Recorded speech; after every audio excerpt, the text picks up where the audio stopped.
아브라함이 이제 그돌라오멜 연합군을 다 물리치고 돌아오다가 오늘 만나게 되는 신비한 인물이 있습니다. 그는 멜기세덱이에요. 멜기세덱이 아브라함에게 초치는 말을 합니다. 너가 전쟁에서 승리한 건 하나님의 은혜다. 너의 덕이 아니다. 라고 이야기를 하죠. 자, 지금 아브라함과 멜기세덱은 아마도 처음 만나는 사이인 것 같습니다. 멜기세덱이 누구냐에 대해서 의견이 굉장히 분분합니다. 어떤 사람들은 멜기세덱을 천사다 혹은 그리스도께서 구약에 현현하신 것이다. 원래는 신약에 성육신하고 오셔야 되는데 아브라함 앞에 나타나셨다라고 이야기를 하는 사람이 있어요. 그런 사람들이 무엇을 근거로 드냐면 히브리서 7장의 내용입니다. 오늘 멜기세덱을 이해하기 위해서는 히브리서 7장의 내용과 연합을 시켜야 돼요. 자, 1절부터 3절을 한번 읽어볼까요? 시작. 이 멜기세덱은 지극히 높으신 하나님의 제사장이라 여러 왕을 쳐서 죽이고 돌아오는 아브라함을 만나 복을 빈 자라. 아브라함이 모든 것의 10분의 1을 그에게 나누어 주니라. 그 이름을 해석하면 먼저는 의의 왕이요 그 다음은 살렘 왕이니 곧 평강의 왕이요 아버지도 없고 어머니도 없고 족보도 없고 시작한 날도 없고 생명의 끝도 없어 하나님의 아들과 닮아서 항상 제사장으로 있느니라. 아멘. 2절에 보시면 의의 왕, 평강의 왕 하니까 막연히 우리는 하나님이 떠오르잖아요. 의의 왕이시요 평강의 왕이시면 예수님이 떠오릅니다. 그리고 3절도 보시면요. 아버지도 없고 어머니도 없고 족보도 없고 시작한 날도 없고 생명의 끝도 없고 하나님의 아들과 닮았고 영원한 제사장이고 이러니까 막연히 떠오르는 게 예수님인 것은 맞아요. 그래서 이러한 것들을 구절을 근거로 천사 혹은 예수 그리스도의 구약의 현현이다 라고 해석을 하는 분들도 많이 있었습니다. 그런데요, 여러분, 맞아요. 아버지도 없고 어머니도 없고 족보도 없고 시작도 끝도 없고 그러면 인간이 아니에요. 신이라는 말은 맞습니다. 그런데 이 말은 이 멜기세덱이 신이다.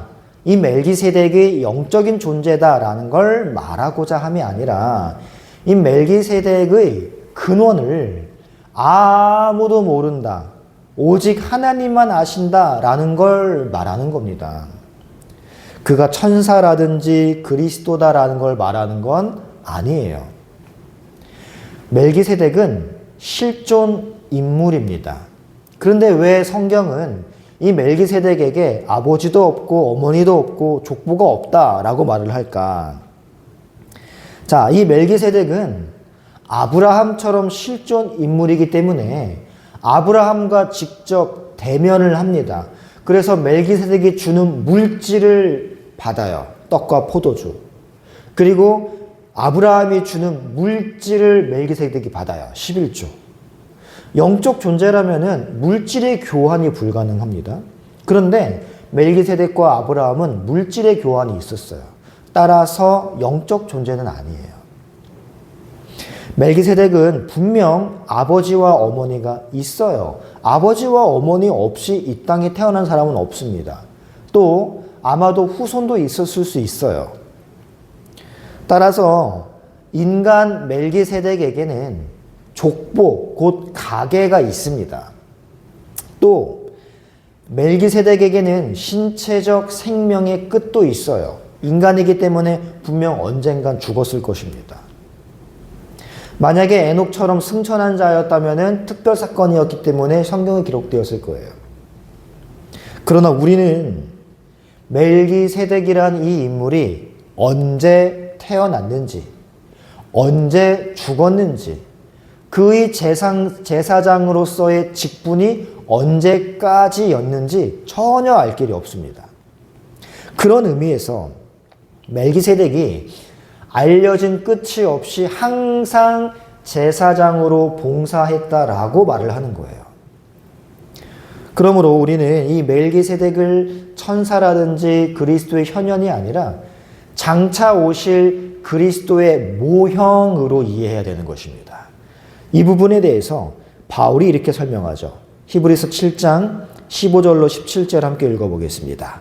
시작. 멜기세덱과 같은 별다른 한 제사장이 일어난 것을 보니 더욱 분명하도다. 그는 육신에 속한 한 계명의 법을 따르지 아니하고 오직 분명의 성경의 능력을 따라 되었으니 증언하기를 내가 영원히 멜기세덱의 반차를 따르는 제사장이라 하였도다. 네, 보시면요 17절에 멜기세덱의 반차를 따르는 제사장이 그리스도거든요. 멜기세덱의 반차를 따르는 제사장, 이게 그리스도인데, 그러면 여러분 그리스도가 곧 멜기세덱이라면 자기가 자기의 반차를 따른다는 건 말이 되지 않습니다. 그러니까 그리스도가 멜기세덱의 반차를 따를 수 없다는 얘기예요. 그리스도가 곧 멜기세덱이라면. 멜기세덱의 반차를 따르는 제사장 그리스도란 이야기는 그리스도와 멜기세덱은 별개의 존재라는 걸 반증하는 거예요. 모세와 다윗이 그리스도를 예표하는 인물이었듯 멜기세덱 또한 그러한 역할을 한다는 것이죠. 그래서 모세는 그리스도의 이쪽 면을 예표하는 인물이고 다윗은 그리스도의 이쪽 면을 예표하는 인물이었다면 멜기세덱은 그리스도의 이쪽 면을 반영하는 예표였다는 것이죠. 오늘 본문과 히브리서를 볼 때 멜기세덱을 뭐라고 설명합니까? 살렘 왕으로 소개합니다. 살렘은 평화란 뜻이에요. 그래서 한글로 번역하면 평화의 왕이라는 겁니다. 그런데 이 살렘이 시온의 옛 이름 예루살렘을 줄인 명칭이에요. 실제로 존재하는 왕입니다. 멜기세덱은 히브리어로 말르키체데크라고 합니다. 이름 그 자체가 의의 왕이에요. 말르키체데크. 그러니까 이거는 어떠한 부모가 그에게 부여한 이름이 아니라 그의 정체성을 나타내는 이름이죠. 멜기세덱은.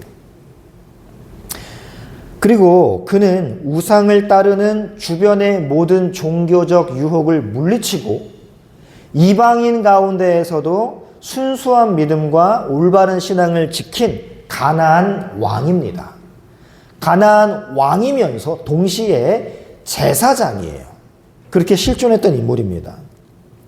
그렇다면 이 멜기세덱이 신적 존재나 영적 존재가 아니라면 가나안 사람으로서의 실제한 인물이라면 그는 어떠한 자였는가? 이게 두 가지 의견이 있어요. 첫 번째는 주변의 우상 숭배 유혹을 물리치며 경건성을 유지하는 셈 계열 중 한 사람이었을 것이다 라는 추측입니다. 그 중에 에녹이나 욥이었을 거다라고 추측을 하는데 이거는 근거가 전혀 없어요. 두 번째는요. 당시 우상 숭배가 팽배한 가나안 땅에서 순수하고 올바른 신앙을 가진 가나안 왕이다라는 견해입니다. 이게 지지를 가장 많이 받는 견해예요. 왜냐하면 살렘 왕이라고 했거든요. 가나안 사람들은 죄다 이교도예요. 그런데 그 중에 하나님을 섬기고 하나님만을 향한 자신의 신앙을 지키고자 노력하는 왕이 있었어요. 그게 바로 이 살렘 왕이라는 것이죠. 바울은 히브리서에서 더 우월한 대제사장으로서의 예수 그리스도의 역할을 설명하면서 멜기세덱과 연결을 합니다. 제사장 역할에서 멜기세덱을 예수님의 모형으로 언급을 하는 거예요. 그러면서 바울은 멜기세덱의 반차를 쫓아 대제사장이 되셨다라고 말을 합니다. 그렇다면 멜기세덱의 어떠한 면을 예수 그리스도께서 그대로 이어받아 대제사장이 되었다라는 말이에요. 그게 반차를 쫓았다는 말입니다. 그렇다면 어떤 의미에서 그렇습니까? 예수님은 과연 어떤 면에서 멜기세덱과 비슷했느냐? 이거를 우리가 살펴봐야 돼요. 물론 우리는 예수님의 아버지는 여호와 하나님이라는 걸 알고 있습니다. 그리고 그분의 육체적 어머니는 유다 족속의 마리아였다라는 걸 알고 있어요. 하지만 여러분, 멜기세덱과 예수님 사이에는 유사점이 있습니다. 그게 뭐냐면 원래 제사장을 하려면 레위 지파 가문에서 태어나야 하고 아버지가 제사장이면 아들이 그 제사장을 물려받는 게 그게 제사장 가문인데, 여러분 예수님은요 이스라엘 나라 제사장 지파인 레위 지파에서 태어나지 않으십니다. 어디서 태어납니까? 유다 지파예요. 유다 지파는 제사장 가문이 아니에요. 그러니까 우리 예수님께서 대제사장이 되신다라는 건 인간 족보를 통하여 계승하고 물려받아 제사장이 되었다라는 걸 말하는 게 아니죠. 멜기세덱 역시 그렇습니다. 멜기세덱 역시 그가 제사장이 된 것은 육체에 관련된 계명을 쫓아서, 즉 제사장 족속과 그 가문에서 태어났기 때문이 아니에요. 그래서 아버지도 모르고 어머니도 모르는 거예요. 예수님은 인간 아버지가 제사장이었기 때문에 이어서 제사장이 된 것이 아니라 하나님께서 멜기세덱의 반차를 쫓은 대제사장이라 칭하셨기 때문에 대제사장이 된 것입니다. 두 번째 공통점은요, 예수님은 자신의 그 대제사장직을 계승할 그 어떠한 후손이나 계승자를 두지 않으셨습니다. 자식 없이 죽으셨어요. 그런 의미에서 그분에게도 족보는 없는 겁니다. 마태복음의 족보 있잖아요. 그거는 인간의 족보지요. 대제사장으로서의 예수 그리스도에 대한 족보는 없는 거와 매한가지예요. 그리고 그분은 제사장 직분을 영원히 수행하실 겁니다. 바울은 항상 있을 그 직분에 대해서 이렇게 설명해요. 히브리서 7장 24절과 25절을 함께 읽어봅니다. 시작. 예수는 영원히 계심으로 그 제사장 직분도 갈리지 아니하느니라. 그러므로 자기를 힘입어 하나님께 나아가는 자들을 온전히 구원하실 수 있으니 이는 그가 항상 살아계셔서 그들을 위하여 간구하심이라. 자, 지금 우리를 위하여 간구하시는 분이 계세요. 그게 제사장 역할이거든요. 근데 이 간구는 언제까지 이어질까요? 영원히 이어지는 겁니다. 그래서 영원한 대제사장이라고 말을 하는 거죠. 이렇게 멜기세덱이 그리스도를 예표하는 자였기에 구약 시대임에도 불구하고 메시아를 갈망하던 아브라함이 그에게 11조를 바치는 거예요. 분명히 우리 예수님이 말씀하셨어요. 아브라함이 나를 바라보고 있었다라고 말이죠. 이렇게 그리스도, 즉 메시아를 갈망하고 바라보던 아브라함은 메시아를 예표하는 멜기세덱을 만나자 그에게 신앙 고백을 하는 겁니다. 그래서 아브라함이 되찾아온 전리품 중에서 11조를 멜기세덱에게 바쳤어요. 잘 생각하셔야 돼요, 여러분.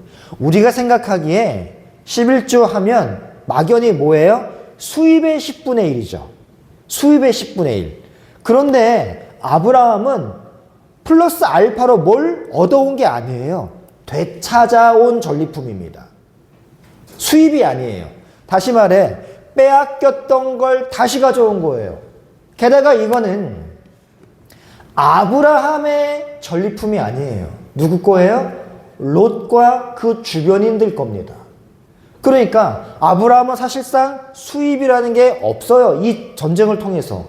지난주에 설명드렸듯이 희생과 손해는 있을지언정 아브라함에게 수입이라는 건 없습니다. 그런데 그가 11조를 멜기세덱에게 바치는 거예요. 따라서 11조는 우리가 그냥 단순히 생각하듯이 수입의 10분의 1로 생각할 것이 아닙니다. 오늘 이 부분을 우리가 명확히 정의 내리고 마치려고 합니다. 사실 11조는요, 모세의 율법의 구체화되기 전에 고대 근동에서 신전 봉사자들의 생계를 위해 보편적으로 시행하던 제도예요. 성전뿐만 아니라 이방 신전에서도 마찬가지입니다. 보편적으로 시행되던 제도가 11조입니다. 왜냐하면 우리가 11조를 바쳐야 이 봉사자가 먹고 살 수 있기 때문이죠. 그런데 올 본문에서 11조는요. 그러한 차원을 넘어서 하나님의 절대적인 주권과 권능에 감사하는 신앙 고백이에요. 그래서 아브라함이 멜기세덱에게 11조를 바치는 그 타임이 언제입니까? 멜기세덱이 이 전쟁의 승리는 아브라함 너의 공로가 아니라 하나님의 은혜다라고 말을 하니까 거기에 대한 반응으로 10분의 1을 드리는 거예요. 그러니까 11조의 근본 정신은 내가 피 흘려 싸워 얻은 것이지만, 내가 피 흘려 싸워 되찾은 것이지만 그 모든 것이 하나님의 은혜입니다 라는 걸 고백하는 게 11조의 근본 정신이지, 내가 번 돈의 10분의 1 이게 아니라는 겁니다.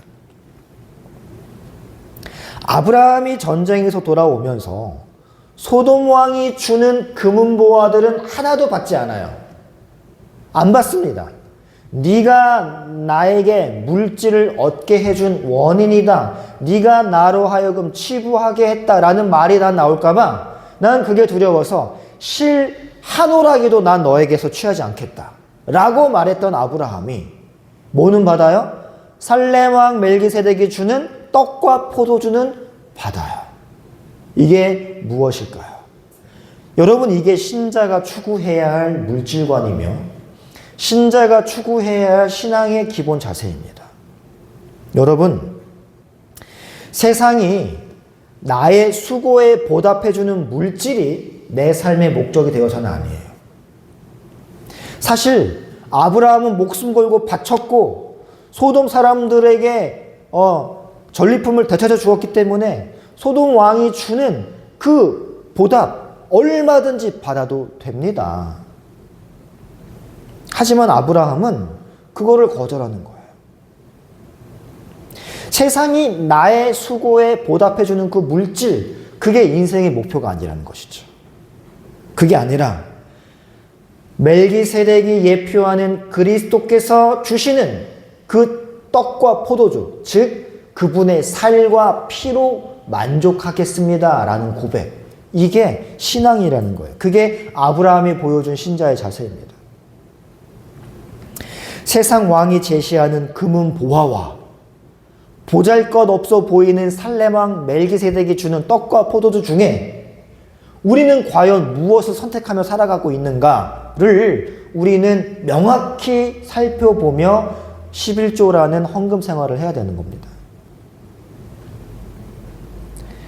세상의 힘을 얻기 위해 나는 하나님을 이용하고 있는가? 아니면 하나님의 뜻을 쫓기 위해 세상의 힘을 과감히 버리며 예수 그리스도의 살과 피로 감사하고 만족하고 살아가고 있는가? 여러분, 아브라함이 11조를 바칠 수 있었던 건 그가 소유하고 있는 것 중에 원래 그의 것은 하나도 없기 때문입니다. 네 나라 연합군과 300여 명의 가신들이 말도 안 되는 싸움을 한 거예요. 계란으로 바위치기죠. 객관적으로 바라보면은 아브라함이 이길 승산이 없는 싸움이라는 것입니다. 그런데 그가 승전가를 부르며 돌아와요. 이겼어요. 하나님의 은혜라는 거예요. 그래서 이 싸움은 하나님의 은혜다라는 멜기세덱의 말에 동의했고 하나님의 은혜에 대한 반응으로 11조를 바친 거죠. 그러니까 모든 것이 하나님의 은혜라는 고백, 그게 11조의 원초적 의미인 것입니다. 그냥 우리가 100만 원 벌었으니까 10만 원 드린다, 이러한 개념은 이미 탈피해야 돼요.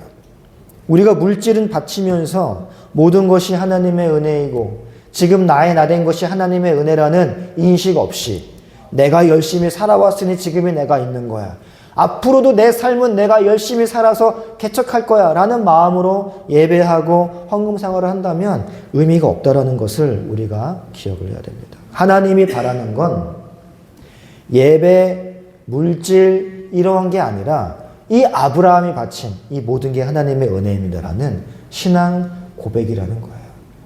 말씀을 정리하겠습니다.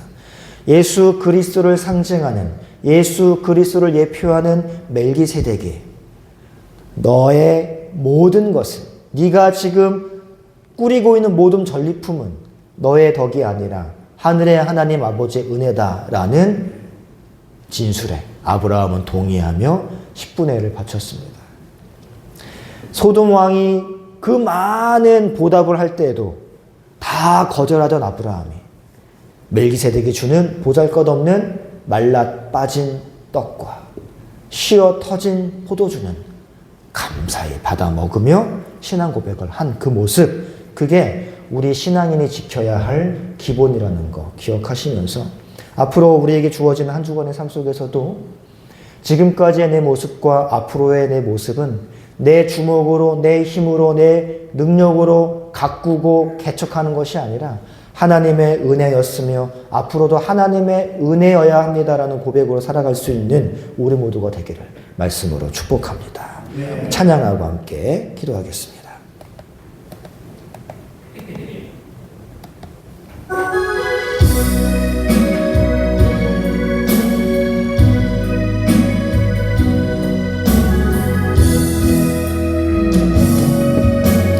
내가 누려왔던 모든 것들이